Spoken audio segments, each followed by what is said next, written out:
Eyvallah Mustafa.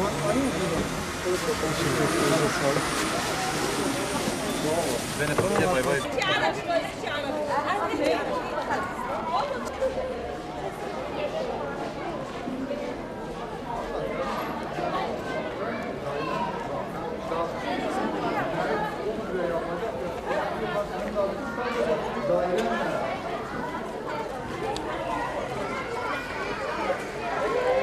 İlk önce sizi tanıyalım. Nereden geldiniz, niçin geldiniz bize anlatır mısınız? Londra Said Nursi Camisi'nden görevli olarak İHO Ebrar'dan geldim deprem bölgesine. Rabbim depremde hayatını kaybedenlere rahmet eylesin, yaralılara hayırlı şifalar versin, sağ kalanlara sağlık, sıhhat, selamet versin, sabır versin.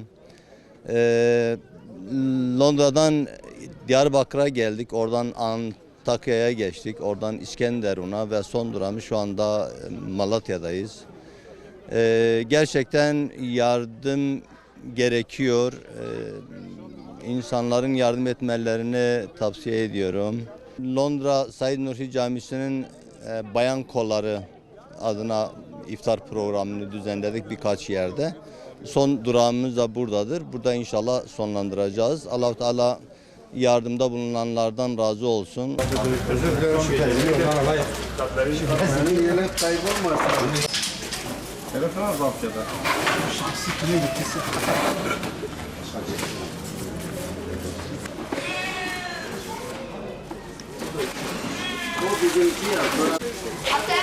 Dışarıda masa var mıydı dışarıda?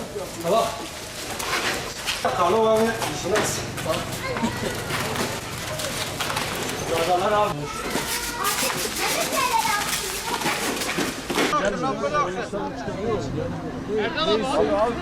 abi. Şöyle biz Bingöl Merkez Elmalı Köyü'nde Elmalı İyilik Hareketi adına geldik.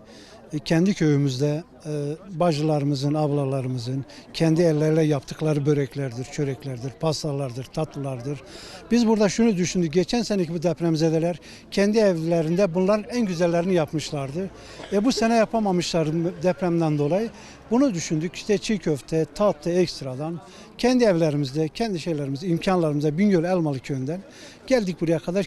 Biz Bingöl'de gelirken Umut Kervan'daki yetkililerle görüştük. Onlar bize burada yardımcı oldular, bize yer verdiler, çadırlarda yer verdiler. Onlar vasıtalarıyla Allah razı olsun kendilerinden. Onların burada zaten faaliyetleri devam ediyor. Bize de bir akşam yardımcı oldular. Onların vasıtasıyla burada dağıtıyoruz Malatya'da. Çocuğa verin, ben beklemeyeyim, gireceğim yani. Çocuk alın.